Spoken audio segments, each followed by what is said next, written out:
You're good. Hey, Granny. Hey, how are you doing? Hi, good, how are you? With your cane. Oh, I know, it's so great. How's the ice been for you?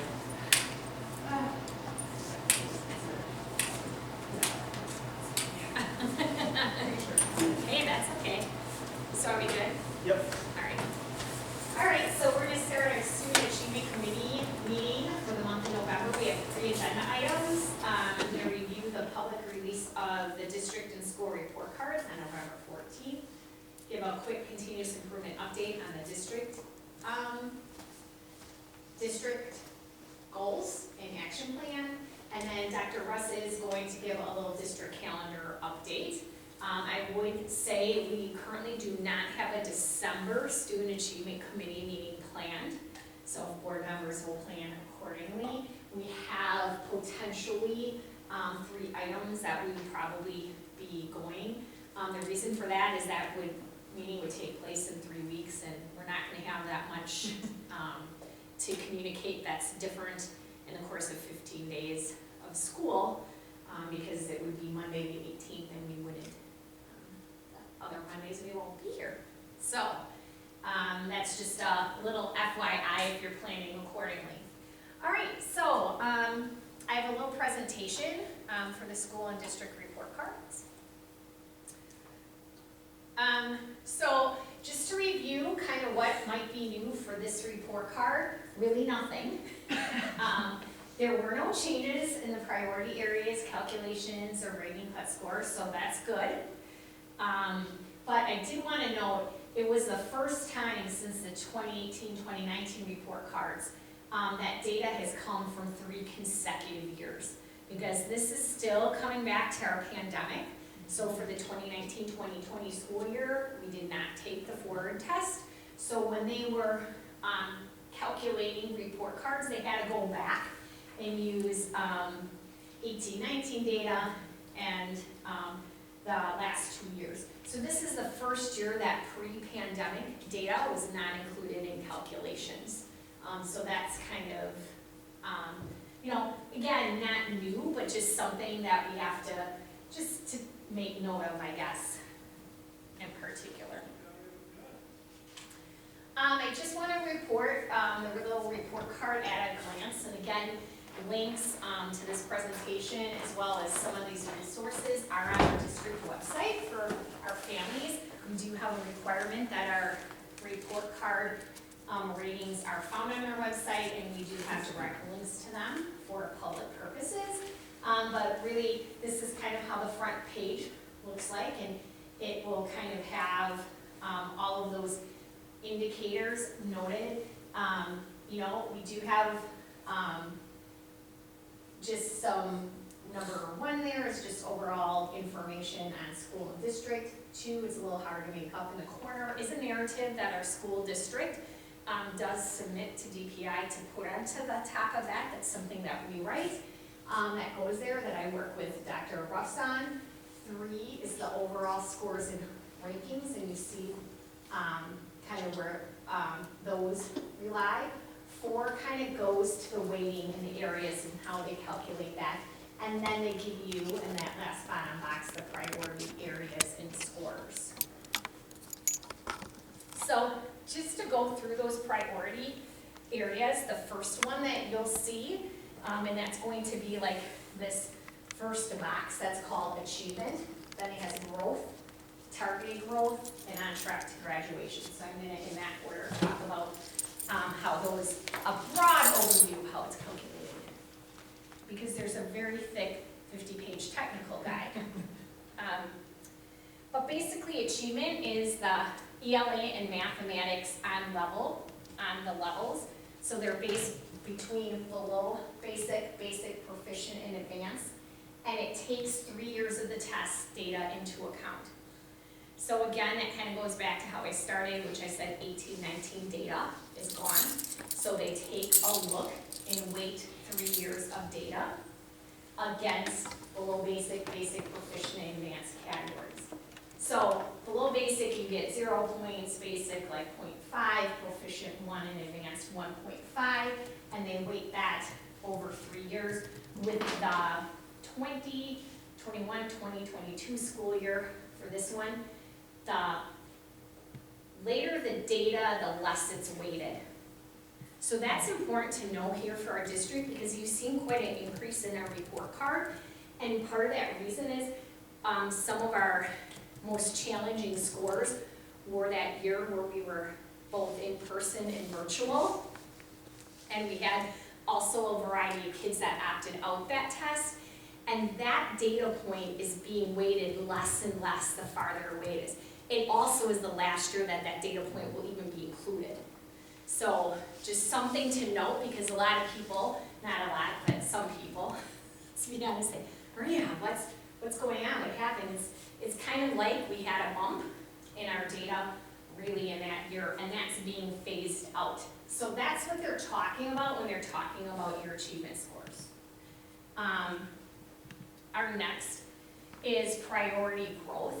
I like to say this is sort of the wizard behind the curtain in the Wizard of Oz, and the wizard is UW-Madison. They calculate this.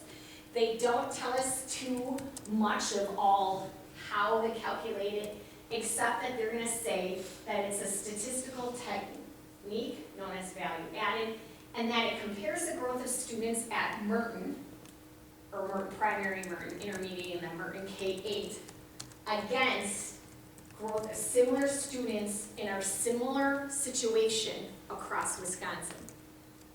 So that's important to know. Similar. So our urban districts are compared to our urban districts. Some of those similar growth is how they calculate that. And that changes every year. And the state average is always set at 3 in a scale of 0 to 6.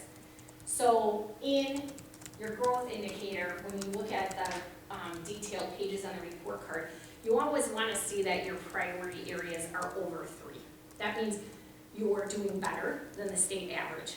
And in previous report cards, we were under 3 in some areas, and this year we had nice numbers sitting in about the 4s or more, so I'm happy to see that.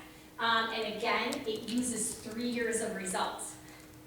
So again, that 2022 school year coming out of the pandemic,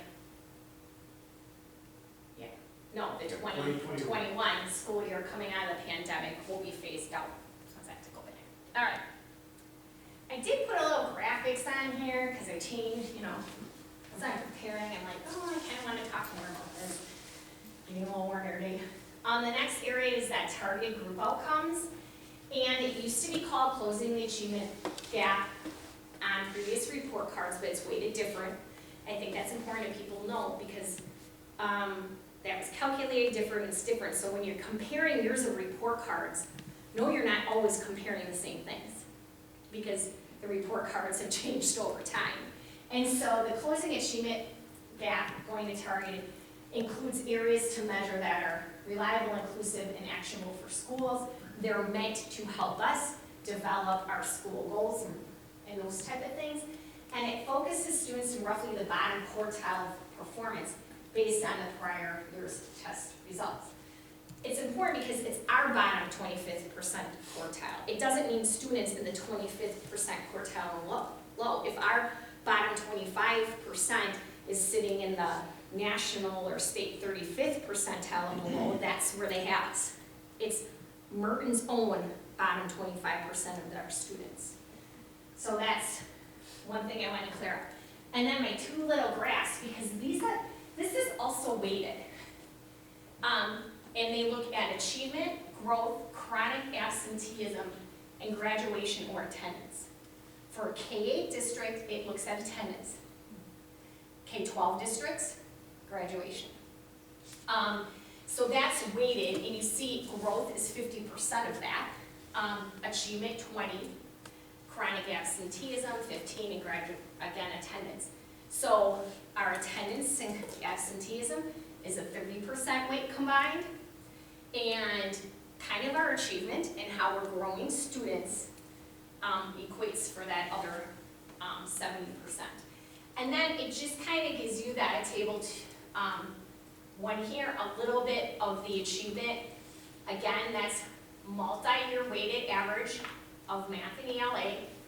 Growth is the multi-year weighted average that you had. Then they calculate chronic absenteeism. I'm going to talk a little bit more about that, and attendance. Because that's its next own weighted area.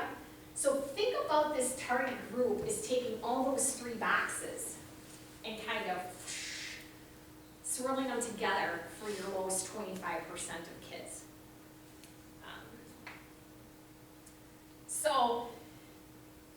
This area looks at chronic absenteeism, and that is a student who's chronically absent if they miss more than 10% of the attendance days.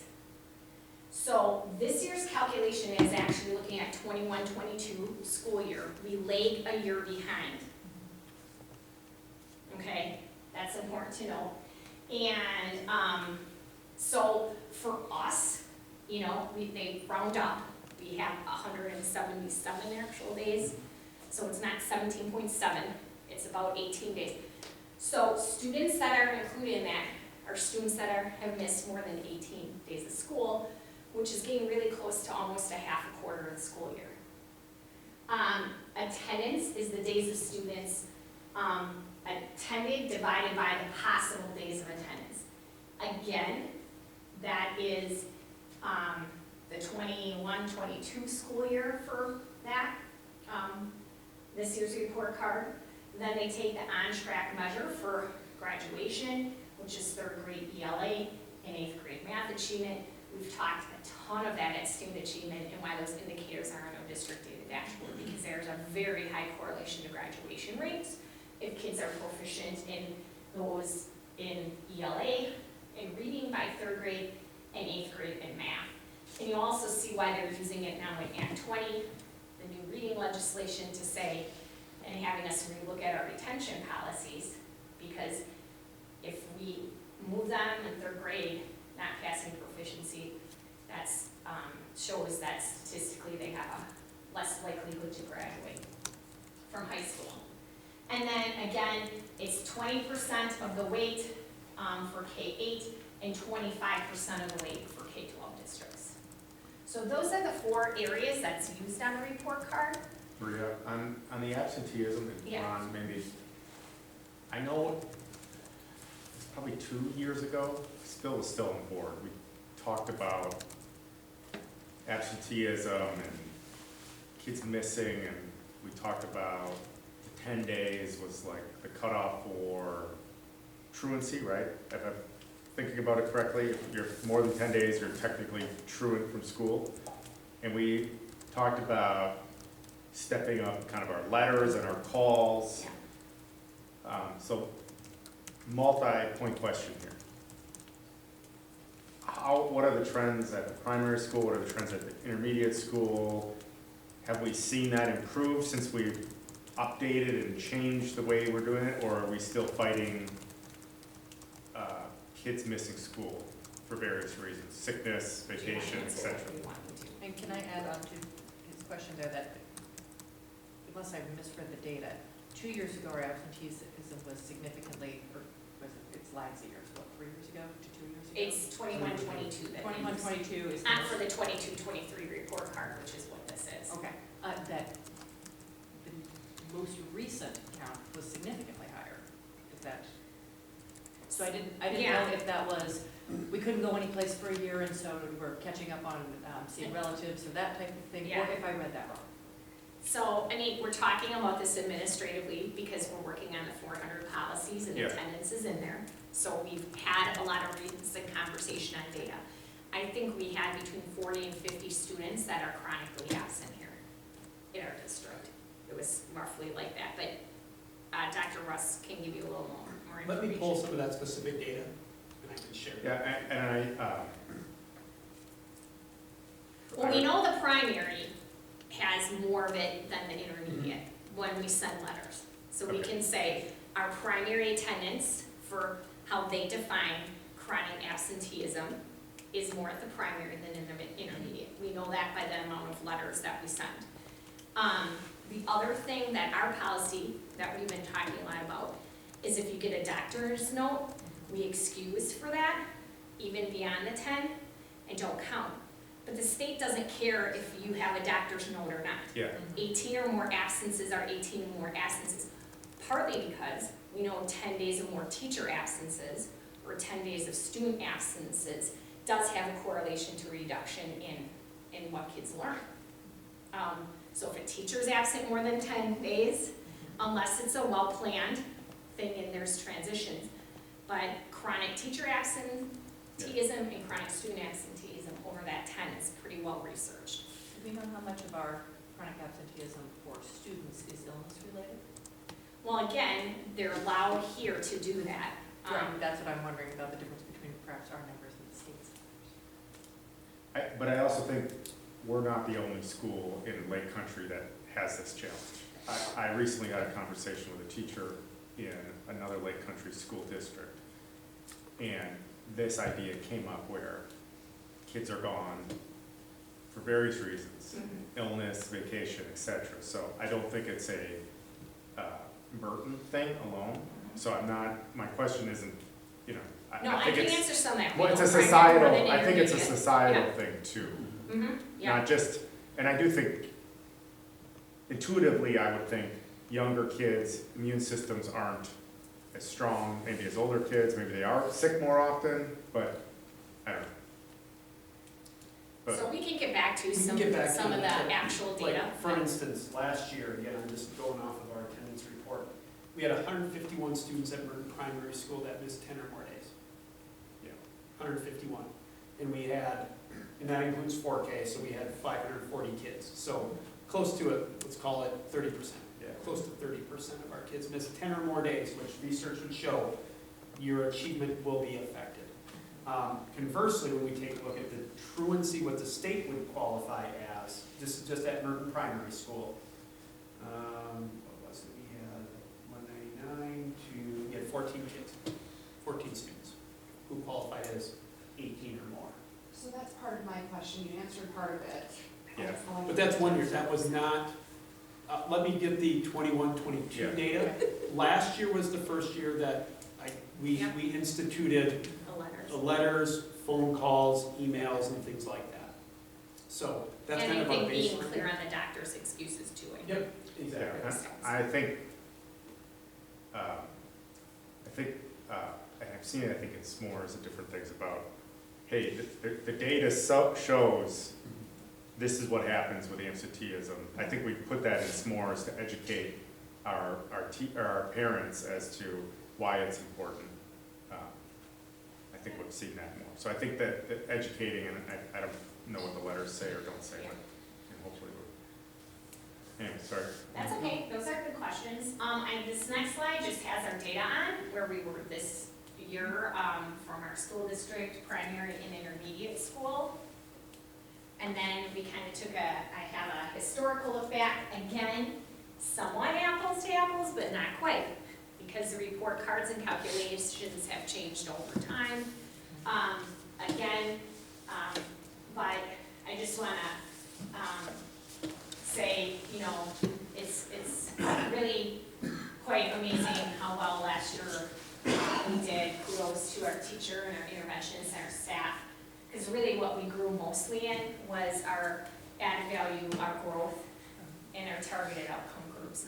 Our achievement here has been pretty statistically high, and what we weren't doing such a good job is keeping track and growing all those kids, and you know, really some good work. I did compare to our other Arrowhead feeder schools and put Arrowhead down there. One thing I'm wondering is we send really smart, good kids to Arrowhead. I'm sure they would like to see a significantly exceeds expectation report card in their near future, because we're setting districts that are well. If you see the little star, and I'll add on it, just a note that those are smaller school districts and they get one report card. Their school and district report card's the same, and actually if you look at them, it's gonna say school. And so I just kind of make a note of that because they don't have multiple schools. Because you'll see our report card's an average. Theirs is not quite as calculated similarly, but they're just all in the same. Comparison to other benchmark districts, these are the ones that we've tracked on some things over time, pre-Maria, so just wanna give where we are with that. Doing really well to a lot of our comparables at this park. Looking at some of the North Shore comparables that tend to kind of do really good work as well. So a little bit of how we are comparing to those K-12 districts. And then what I did is I wanted to put to the other Arrowhead feeder schools, I put a new slide in here, by each priority area where everyone was. So you can kind of take a look at that, and kind of what you can clearly see is, you know, Lake Country does really good on their achievement, but their growth scores and target outcomes are maybe a little lower, like still make sense inside, and that kind of affects their overall ratings, right? So you can have really high achievement, but if you're not growing kids in those areas, then your number's a little lower, which is what it was for Lake Country, for example, this year. Maria, do you know if there's any trends about smaller schools and the growth portion? Just Well, you have I fewer got a little people slide in working. here for that, because I had a little learning. A kind of few things I wanted to know, and one is kind of this huge thing on here, which is the cell size of 20. So what's important to know is that in the report cards, that school districts in some of those priority areas where they're disaggregating your data.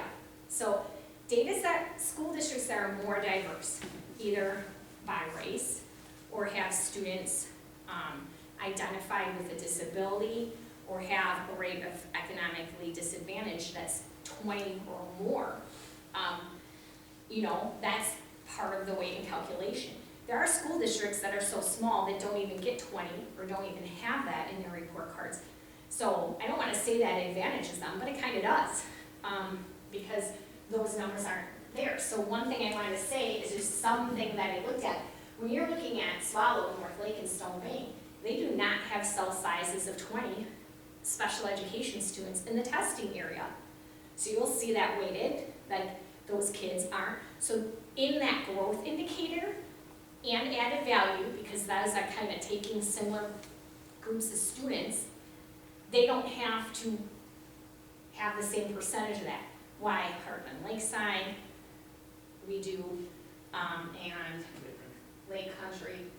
Well, Lake Country might have had enough in special ed and not, I mean, I didn't pull everything, I'm just telling you the cell size of 20 is what matters, because you see blank. Economically disadvantaged is another area.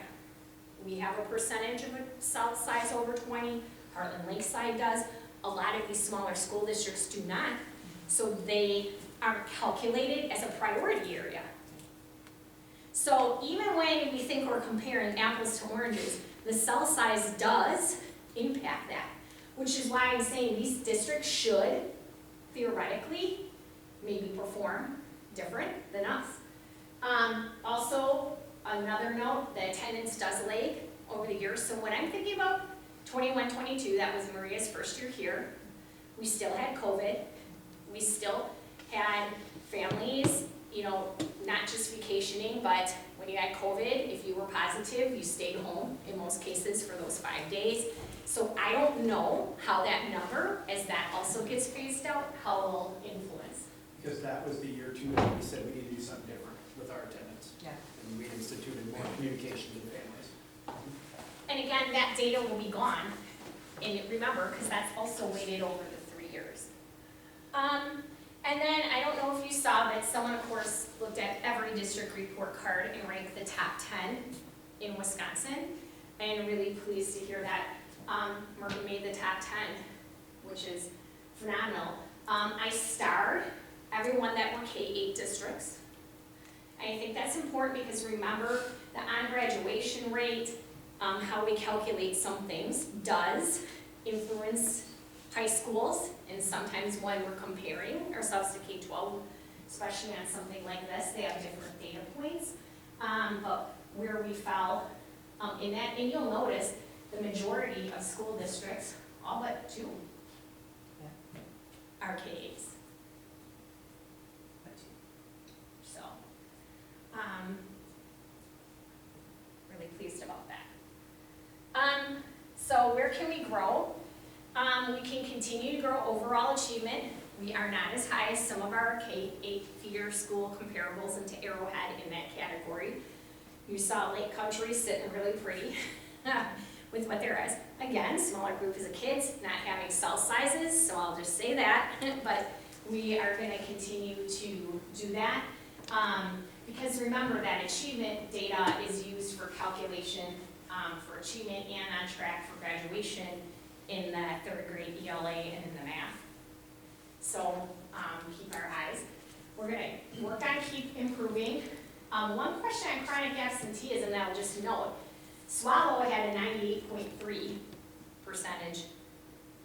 and we had a 93. So I don't know what feeder school, at least, again, from their 3-year data, percentage of students that were not chronically absentee. So that's just one thing. Now, that wasn't true. I did not find a trend that our K-8s that did better as it was always tied to attendance or chronic absenteeism. But I put Swallow up there because I think we have very similar families that might take extended vacations, extended time off, and we were a little bit off from where they were. And then, of course, we're in our K-5 curriculum review, and we know that's going to probably impact us and continue to grow. And our K-4 is in their learning year for that. What you are going to see in January is, as DPI always likes to do, they updated their standards timeline and what's being reviewed when. So I have a new update and I'm working on that when I have a few minutes. So that will be coming out then. Next steps that we're going to continue, we're implementing the new math. We are refining our multi-level support system, and that's really affecting those kids that are not quite on grade level with our interventionists and support staff. We really started heavily doing that. That is something that I'm kind of overseeing over at the primary this year as the main point of contact running on the academic side. So it's kind of nice to see how these teams are working and how we can support that. Staff turnover. You know, we have a lot of things that have happened this year that I'm not sure how it's going to impact next year, you know, from a year ago. From a year ago, we now have a new math instruction. We have 2 new math instructional specialists, a new reading instructional specialist, and a very new early literacy, I like to say early literacy teaching staff, because we know we do the most growth in reading before 3rd grade, actually. And we have a lot of new teaching staff at those grade levels. And so that's just a lot new. We're always looking for years of growth or more in our time. I continue to add to our interventions and training with our remaining ESSER dollars. I'm still spending. Yes, you are. Yes, you are. And just know that'll be up there every year. We're never done training. We're never done looking for better interventions and things to support kids. So I'm always on the prowl, and we'll bring that in. All right. I was just gonna say, great job from you, all our teachers, past and present. I mean, this has been, at least for me, 2.5 years of focus on this, and I'm really pleased to see that we've made a lot of improvements. It's been a lot of hard work, I know. I'm thankful for all that work. I'm happy for all these kids and the achievement and the growth that they're having, so that when they leave here, you know, they are well positioned for success. So I'm just thrilled when I saw this, because I know this was a lot of hard work, you know, the last couple of years by a lot of people, past and present, you know, employees, so. Yeah, thank you. We enjoyed celebrating with staff. Yeah. Because we had a Wednesday morning, the next thing, and maybe you saw on Facebook, we got flipped out and looked at pancakes and Yep, making a breakfast and just trying to really appreciate everyone's hard work. yeah, And it's I great. heard appreciation for you for doing that too. Thank you. All right, so, our district improvement update, where we're doing, we're well on our way to getting things done. I'm just gonna highlight a couple things on here. Some of these things I talked about in the report card update, but, you know, there's nothing in the red, which means we're still on track. Which, to be honest, I'm really glad about, with everything happening at the primary and everyone shifts in responsibilities. I'm glad we're still on course for getting our work done that we were anticipating and hoping for. So a lot of these things are in progress. A course grade is done, the rest is in progress.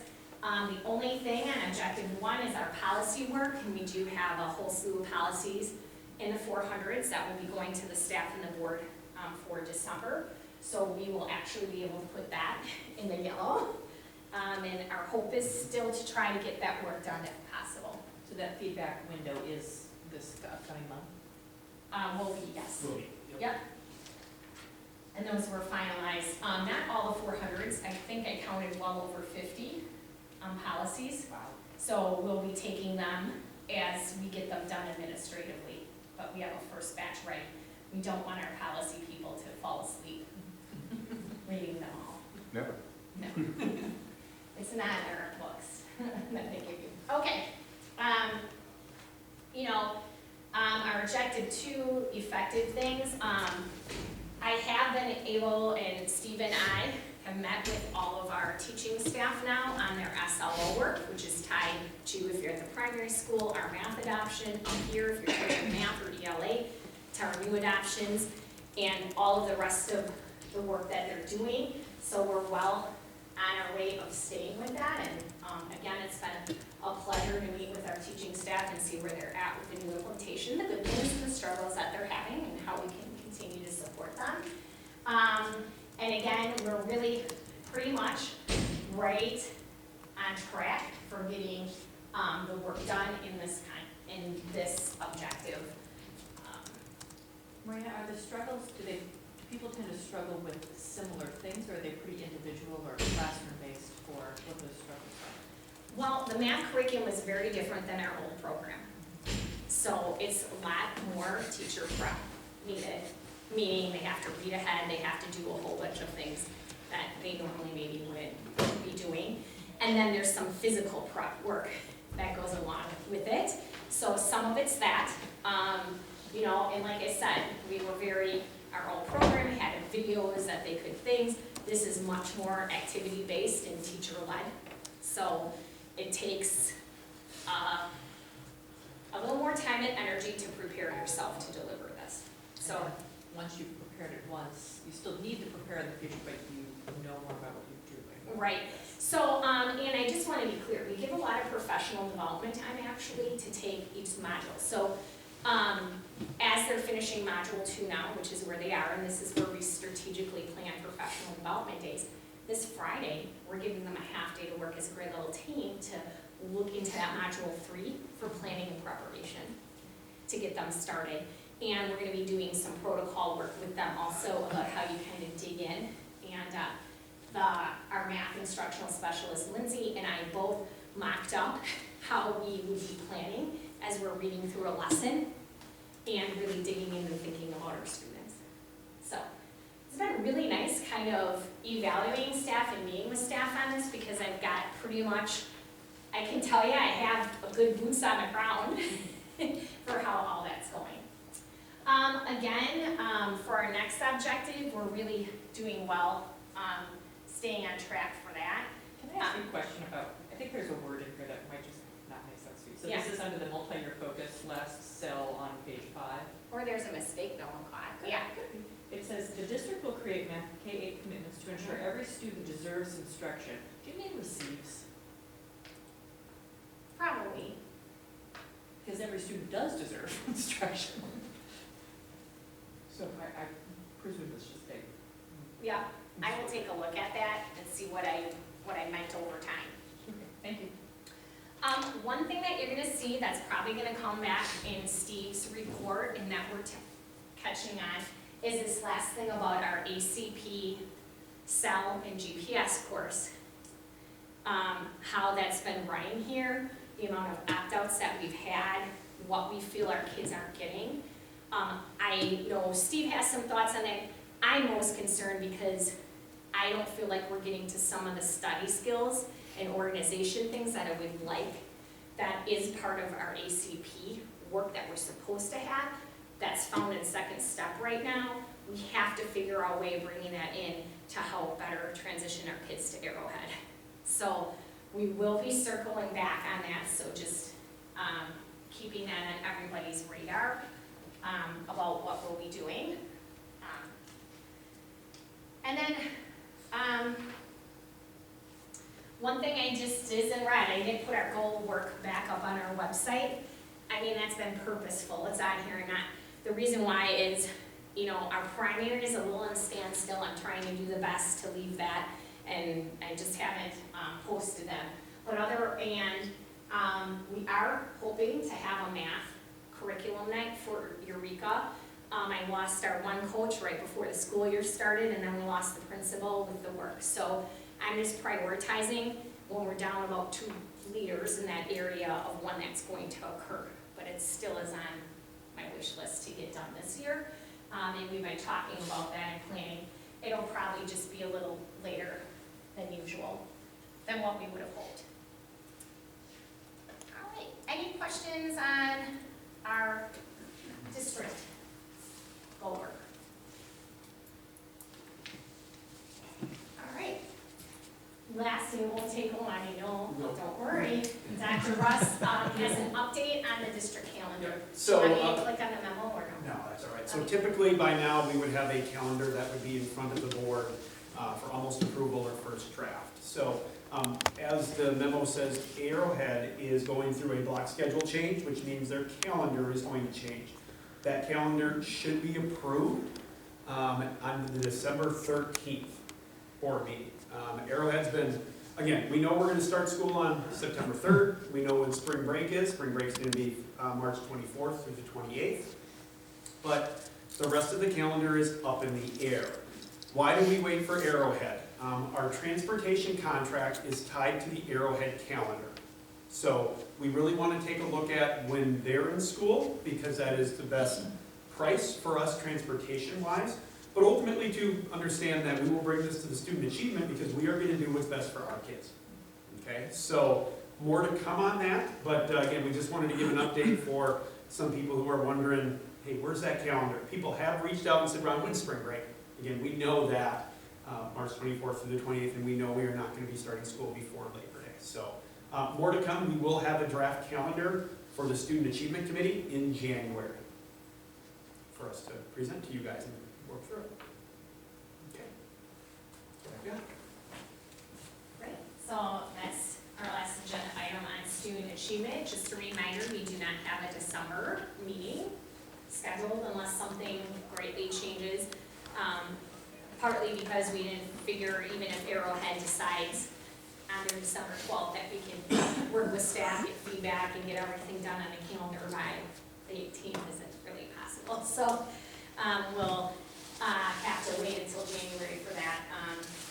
And then potential schedule changes, that's, you know, if we're seeing anything. I do know nothing major, but we will be looking at the school day calendar from the primary. That was part of their improvement plan, and that's something that I'm still working with our building leadership team on for the year. It doesn't change anything, it's just with the new ELA curriculum, we might need more time. Our math really wants a 75-minute block, and we don't have that quite scheduled. So we have to make some changes to time at the primary to meet the needs.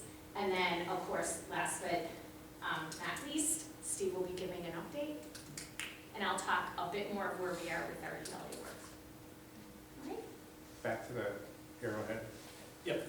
Their change in scheduling, is that going to impact, like, we have kids, 8th graders that go up there? Is that going to impact those kids? Yes. Yes. Okay. We're working on Because that. normally they go early to be able to get that advanced Yes, math it will, curriculum taught. because they're on an every other day block. Mhm. That's not everyone's thing.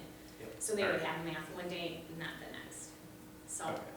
it Did we have will, in the past where the teacher came to us? well, we do With that have too, that for and that as well, geometry. yes. Okay. Yeah, and that can stay, and we'll have to work through that. But what would remain is we do have some kids that are double accelerated more or less, or sometimes even higher, sometimes more for one subject area, and those are the kids that are gonna be a little more tricky. But we need details to Yeah, be able okay. to start to problem We solve had on that, that. we had that conversation last week at instructional TV. And I presume all the Peter schools will have the similar issues, so.